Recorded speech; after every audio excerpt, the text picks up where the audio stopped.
Assalamu alaikum students. In this video we will discuss about the domain and range of a function. We will then discuss about the exercise related to domain and range of a function, exercise 2.1 FSC part 2 mathematics. So first of all we will discuss about what is domain and what is range of a function. ठीक है, जब भी हम domain and range लेंगे किसी भी function की, तो सबसे पहले हमें कोई भी फंक्शन गिवन होगा उसकी हम लोगों ने डोमेन एंड रेंज फाइंड करनी है कि हम लोग किस तरीके से एक फ़ंक्शन अगर हमें गिवन है तो हम उसकी डोमेन और रेंज निकाल सकते हैं। So first of all what is domain, हमें पता होना चाहिए कि डोमेन क्या है और हमें ये भी पता होना चाहिए कि रेंज क्या है। देन हमें ये पता होना चाहिए कि हम किस तरीके से एक फ़ंक्शन की डोमेन और रेंज को निकाल सकते हैं। ठीक है, सो सबसे पहले हमारे पास क्या है कि let y is equals to f of x be a function. ठीक है, y is equals to f of x हमारे पास क्या है, कोई भी एक फंक्शन है। Then y is equals to x square. ठीक है, y is equals to x square क्या मतलब है कि यहाँ पे आपके पास एफ ऑफ एक्स जो है वो अब एक्स स्क्वायर की इक्वल है। ठीक है, then y is equals to x square where y is the dependent variable. y का क्या मतलब है कि y यहाँ पे क्या काम कर रहा है, एज अ डिपेंडेंट वेरिएबल है and x is the independent variable. Dependent variable क्या होता है, वो वाला वेरिएबल जो किसी पे डिपेंड नहीं कर रहा होता। ठीक है, सॉरी, डिपेंडेंट वेरिएबल वो होता है कि ऐसा वेरिएबल जो किसी पे डिपेंड कर रहा हो। ठीक है, और x is the independent variable, it means कि x जो है वो किसी पे भी डिपेंड नहीं कर रहा। और वेरिएबल क्या होता है कि जिसकी वैल्यू हमारे पास चेंज होती रहती है बार बार। ठीक है, उसके बाद अगर आप देखें तो आपके पास क्या है, put x is equal to 0। सबसे पहले आपने जो आपको ये फंक्शन गिवन है y is equal to x square, इसमें सबसे पहले आपने x को 0 पुट करना है। जब आप x को 0 पुट करेंगे तो y की वैल्यू क्या आ जाएगी, 0। देन आपने क्या करना होगा, x को 1 पुट करेंगे तो y की वैल्यू क्या आ जाएगी, 1। देन आपने x को 2 पुट करना है, y की वैल्यू 4। देन आपने x को -2 पुट करना है। हम फॉर एग्जांपल ये वैल्यूज़ हम खुद से ले रहे हैं, आप कोई और वैल्यू भी पुट करके चेक कर सकते हैं x के अंदर। ठीक है, x को अगर आप +-3 पुट कर दें तो y की वैल्यू 9 आ जाएगी। ठीक है, जो नेगेटिव होता है स्क्वायर में वो भी पॉजिटिव हो जाता है एंड लास्ट में आपने x इज इक्वल टू +-4 जब आपने पुट किया तो y इज इक्वल टू 16 आ गया। इस तरीके से हमारे पास डिफरेंट वैल्यूज जब हम पुट कर रहे हैं तो हमारे पास डिफरेंट आंसर्स आ रहे हैं। तो हम लोग क्या कहेंगे कि set of input values is called domain. ठीक है, जो हमारे पास इनपुट वैल्यूज है ना, जो हम खुद से दे रहे हैं वैल्यूज। ठीक है, अब हम x की वैल्यू खुद दे रहे हैं ना, x को मैंने 1 पुट किया तो मेरे पास y 1 आ गया। ठीक है, जब मैंने x को 2 पुट किया तो मेरे पास 4 आ गया। ठीक है, मैंने x को खुद वैल्यूज दे रही हूँ इनपुट। ठीक है, तो set of input values is called domain of a function. जो हम वैल्यूज खुद दे रहे होते हैं ना वो डोमेन होती है। And set of output values is called range of a function. जो हमारे पास आंसर आ रहे होते हैं ना, y is equal to 1, y is equal to 4, y is equal to 9, y is equal to 16, these ये इन सब को हम लोग दीज ऑल आर कॉल्ड, इनको हम कहेंगे कि ये हमारे पास रेंज ऑफ अ फंक्शन है। ठीक है, सो यहाँ से हमें क्या पता चला कि set of input values is called domain. It's mean कि आप x की वैल्यूज देंगे तो डोमेन हमेशा हम जो है वो डोमेन हम लोग x एक्सिस पे हमेशा देखेंगे। ठीक है, एंड रेंज जो हमारे पास होगी वो हम हमेशा जो है वो y एक्सिस पे, जो हमारे पास नंबर लाइन होती है ना, ठीक है, उसके ऊपर हम चेक करते हैं। तो कोई भी आपने फंक्शन अगर लिया, आपको कोई भी फंक्शन गिवन हो सकता है, रादर वो पॉलिनोमियल फंक्शन हो सकता है, वो रैशनल फंक्शन हो सकता है। ठीक है, वो मॉडुलस फंक्शन हो सकता है, मॉड की फॉर्म में वो फंक्शन, एब्सोल्यूट वैल्यू जो होती है उसकी फॉर्म में आपको गिवन हो सकता है, आपको ग्राफ्स की फॉर्म में फंक्शंस गिवन हो सकते हैं। तो आप उनकी डोमेन एंड रेंज हमेशा चेक करेंगे। डोमेन x एक्सिस पे चेक होगी, रेंज y एक्सिस पे चेक होगी।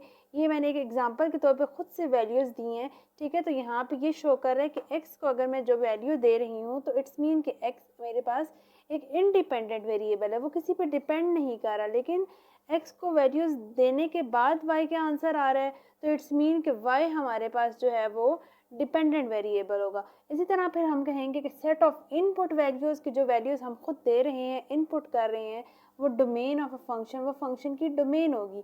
और इसी तरह जो हमारे पास आंसर्स आ रहे हैं ना, y के जितने भी हमारे पास आंसर्स आए हैं तो इनको हम क्या कहेंगे कि set of output values is called range of a function. के जो भी सेट ऑफ आउटपुट वैल्यूज़ होंगी ना उनको हम लोग कहेंगे कि रेंज होती है फंक्शन की।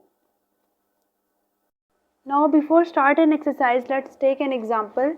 ठीक है, पहले हम एक एग्जांपल सॉल्व करते हैं, फिर वहाँ से आपको थोड़ा आइडिया होगा कि हमने डोमेन एंड रेंज, अगर हमारे पास कोई भी फंक्शन गिवन हो फंक्शन के अकॉर्डिंग वो वेरी करेगी। अगर हमारे पास पॉलिनोमियल फंक्शंस हो तो वो हम किस तरीके से करेंगे, रेशनल फंक्शंस हो या मॉडुलस फंक्शंस हो जाए तो उनकी डोमेन एंड रेंज निकालने के थोड़े डिफरेंट प्रोसीजर्स होते हैं। लेकिन फर्स्ट ऑफ ऑल हम जो है वो पॉलिनोमियल फंक्शंस, अगर ये हमारे पास एक पॉलिनोमियल फंक्शन है तो इसकी डोमेन एंड रेंज हम लोग किस तरीके से कैलकुलेट करेंगे। अच्छा, हमें अब कैसे पता चलेगा कि ये हमारे पास एक पॉलिनोमियल फंक्शन है, ठीक है।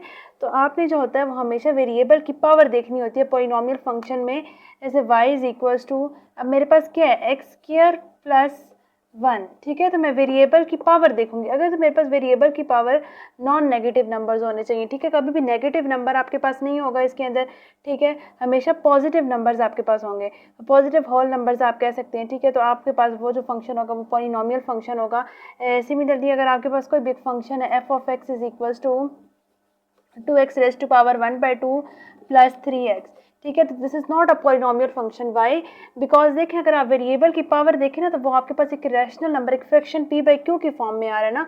सो हम इसको जो है वो कंसिडर नहीं करेंगे कि ये हमारे पास एक पॉलिनोमियल फंक्शन नहीं हो सकता, ठीक है। लेकिन जैसे ये आपके पास अगर आपने हमेशा वेरिएबल की पावर देखनी है अगर, तो वो आपके पास होल नंबर्स आ जाते हैं। होल नंबर्स में कौन से नंबर्स इंक्लूड होते हैं? 0, 1, 2, 3 up to so on infinity तक वो नंबर्स चल रहे होते हैं, ठीक है। होल नंबर्स ये वाले नंबर्स होते हैं ना, ठीक है। तो आपने देखना होगा हमेशा वेरिएबल की पावर अगर आपके पास जो है आ जाए पॉजिटिव होल नंबर्स, तो then you can say that कि this is a polynomial function, ठीक है। और उसके आगे से डिफरेंट हमारे पास होते हैं कि पॉलिनोमियल फंक्शन ऑफ और degree 1, degree 2 and up to so on. अब ये आपके पास क्या होगी, आपने देखना होगा कि वेरिएबल की हाईएस्ट पावर क्या है। अब यहाँ पे आपके पास वेरिएबल की हाईएस्ट पावर 2 है, तो इट्स मीन कि this is a degree polynomial of degree 2, ठीक है। पॉलिनोमियल ऑफ डिग्री 2 हो जाएगा। अगर आपके पास पॉलिनोमियल की हाईएस्ट पावर 3 हो जाती है तो वो आपके पास क्या होता है कि polynomial function of degree 3। Similarly and so on, इस तरीके से हम इसको देखते हैं। इस तरह अगर आपके पास पॉलिनोमियल में अगर 1 डिग्री का होता है या इस तरीके से, तो आप उसको मोनोमियल कहते हैं। 2 का हो जाए, 2 का हो जाए तो बाइनोमियल, एंड 3 का तो वो trinomial and up to so on, इस तरीके से। ओके, अब हम क्या एग्जांपल अगर देखें, y is equal to x square plus 1, ठीक है। तो सबसे पहले आपने जो है वो मैंने जैसे आपको बताया था कि इनपुट वैल्यूज़ देनी होती हैं, और x की वैल्यू अगर मैं 0 पुट करूँ तो y मेरे पास 1 आ जाएगा। x को अगर मैं 1 पुट करूँ तो y मेरे पास क्या आ जाएगा, इसके अंदर 1 + 1 2 हो जाएगा। x को अगर मैं +-2 पुट करूँ तो y मेरे पास क्या आ जाएगा, देन y मेरे पास आ जाएगा 5। इसी तरह अगर मैं यहाँ पे कोई भी रैशनल नंबर पुट कर देती हूँ, ठीक है, प्लस माइनस 1/2 ये रैशनल नंबर है, तो मेरे पास रैशनल नंबर आ रहा है 5/2। इसी तरह अगर मैं कोई इरैशनल नंबर पुट करती हूँ, ठीक है, तो मेरे पास एक इरैशनल नंबर आ जाता है। तो अब मैंने देखना है कि मेरे पास जितनी भी x वाली वैल्यूज़ होती है ना, ये set of all input values होती है, तो ये हमारे पास डोमेन होती है। लेकिन जितने भी मेरे पास y की वैल्यूज़ आई हैं 1, 2, 5, 5/2 एंड 3, ठीक है। तो ये दीज ऑल आर, ये हमारे पास रेंज होती है, ठीक है। अब हम लोगों ने चेक करना होता है, सबसे पहले आपने देखना है कि इसकी डोमेन हम लोग किस तरीके से कैलकुलेट करेंगे। डोमेन मैंने अभी आपको बताया था कि हमेशा एक्स एक्सिस पे देखी जाती है, ठीक है। तो अगर आप एक्स एक्सिस पे देखें तो आपके पास जब आपने 0 पुट किया, ठीक है, तो तब भी आपको एक आंसर मिल रहा था। जब आपने 1 पुट किया तो आपको 2 मिला। जब आपने +-2 पुट कर दे, कोई इंटीजर पुट कर दिया, ठीक है, देन आपने जो है एक रैशनल नंबर पुट कर दिया, देन आपने इरैशनल नंबर पुट कर दिया। इट्स मीन कि सारे नंबर्स आपने पुट किए, आपको किसी में भी आंसर अनडिफाइंड नहीं मिल रहा था, ठीक है। तो इट्स मीन है इसका हमारे पास क्या होगा कि इसकी जो हमारे पास डोमेन होगी -∞ से +∞। हमें नहीं पता कि ये हमारे पास कहाँ से स्टार्ट हो रही है, कहाँ पे एंड हो रहा है, इसमें सारे नंबर्स आ रहे हैं। तो these all are real numbers, ठीक है। हमारे पास रियल नंबर्स भी आ रहे हैं, जिसमें हमारे पास नेचुरल नंबर्स भी हैं, इरैशनल भी हैं, रैशनल भी हैं, ठीक है, और इंटीजर्स भी आ जाते हैं। तो ये सब हमारे पास रियल नंबर्स होंगे। तो हम जब भी पॉलिनोमियल फंक्शन इस तरह का आ जाए जिसकी आपने डोमेन एंड रेंज कैलकुलेट करनी हो, तो आप जो है वो क्या लिखेंगे, set of all real numbers, ठीक है। और ये ब्रैकेट्स अब मेरे पास क्या शो कर रही हैं, तो ये ब्रैकेट्स जो हैं ये हमारे पास जब इस तरह की ब्रैकेट्स आपको गिवन होंगी ना, तो इट्स मीन कि ये हमारे पास ओपन इंटरवल है, ठीक है। ओपन इंटरवल का क्या मतलब होता है? ओपन इंटरवल का मतलब होता है कि जो 2 पॉइंट्स आपको गिवन है -∞ to +∞, ये पॉइंट्स इसमें इंक्लूड नहीं है, ठीक है। उसमें लिमिट पॉइंट्स जो होते हैं, ये बाउंड्री पॉइंट्स जो होते हैं वो इंक्लूड नहीं होते। उसके अलावा उससे रिमेनिंग जितने भी हमारे पास पॉइंट्स रह जाते हैं, ठीक है, आपके पास जो है वो 0 है, 1 है, +-2, +-1/2 अप टू सो ऑन, बहुत सारे रियल नंबर्स होते हैं, ठीक है। तो वो आपके पास तमाम पॉइंट्स इंक्लूड होंगे एक्सेप्ट दीज 2 पॉइंट्स, ठीक है। तो तब आप ओपन इंटरवल यूज़ कर रहे होते हैं।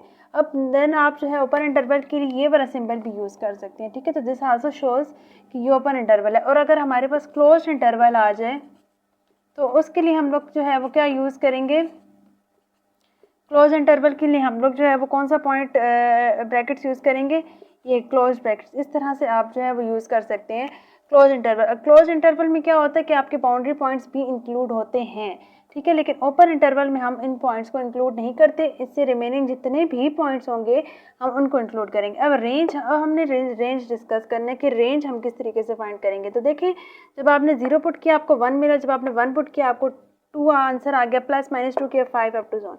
इट्स मीन कि अगर आप इसमें 0 पुट करेंगे तो ये आपको 0 तो नहीं दे रहा, ठीक है। तो मैंने कहाँ से अपनी रेंज स्टार्ट की, रेंज के साथ पहले तो मैंने ये वाली ब्रैकेट यूज़ की है, ठीक है, पहले मैंने ये वाली ब्रैकेट यूज़ की है। उसका क्या मतलब है कि 1 से स्टार्ट हो रहा है ना, 1 से पीछे से तो हमारे पास स्टार्ट नहीं हो रहा, ठीक है, 1 से स्टार्ट हो रहा है। तो देखिए जब आपने 1 लिखा तो आपने ये वाली ब्रैकेट यूज़ की, इट्स मीन कि ये क्लोज इंटरवल की है। 1 से आपको नहीं पता कि ये हमारे पास कहाँ तक जा रहा है, ठीक है, इनफाइनाइट नंबर्स हैं, इनफाइनाइट रियल नंबर्स हैं हमारे पास, हमें आइडिया नहीं है कि हमारे रेंज है वो कहाँ पे, कोई इसका एंड पॉइंट, हमें एंड नंबर तो नहीं पता ना। तो इस वजह से हम जो है वो क्या कर रहे हैं कि हमने ब्रैकेट यूज़ की, उसके बाद हमने 1 लिख दिया, 1, और उसके बाद इन्फिनिटी। जब भी इनफाइनाइट का जब भी हम सिंबल यूज़ करेंगे, इनफाइनाइट कोई नंबर नहीं है, एक सिंबल है, तो हम जो है वो कौन सी ब्रैकेट लगाएंगे, ये वाली, ये ओपन इंटरवल की। इनफाइनाइट के साथ हमेशा हमारे पास ओपन इंटरवल की ब्रैकेट होगी। इसको हम लोग क्या कहते हैं, half open and half close, ठीक है, कि 1 इसमें इंक्लूड है, 1 तो इसमें इंक्लूड है ना, लेकिन 1 के आगे के नंबर्स 1 से पीछे 0 तो इसमें इंक्लूड नहीं है। तो इस वजह से हम लोगों ने जो ब्रैकेट यूज़ की है ना वो क्लोज इंटरवल की यूज़ किया। वाई, बिकॉज हम 1 को ऐड कर रहे हैं। जब भी आपके पास क्लोज इंटरवल की ब्रैकेट आती है ना, इसका मतलब होता है कि वो बाउंड्री पॉइंट्स भी आपके पास शामिल है, ठीक है, वो भी आपके पास इंक्लूड है। कोमा इन्फिनिटी, इन्फिनिटी का क्या मतलब है कि अनडिफाइंड, हमें नहीं आइडिया कि ये नंबर्स आपके पास, इसमें आपने रैशनल पुट किए, इरेशनल पुट किए, इंटीजर्स पुट किए, ठीक है, नेचुरल नंबर्स पुट किए, 0 पुट किया, हमें नहीं आइडिया कि ये नंबर हमारे पास कहाँ तक जा रहे हैं। तो इट्स मीन कि यहाँ पे ब्रैकेट आपने क्लोज ओपन इंटरवल की लगानी है इन्फिनिटी के साथ, एंड यहाँ पे आपने जो है वो कौन सी ब्रैकेट यूज़ की है, क्लोज ब्रैकेट के, आप 1 को भी इंक्लूड कर रहे हैं, ठीक है। तो इससे आपको ये एग्जांपल समझ आ गई होगी कि हम लोगों ने किस तरीके से डोमेन एंड रेंज निकालनी है किसी भी फंक्शन की।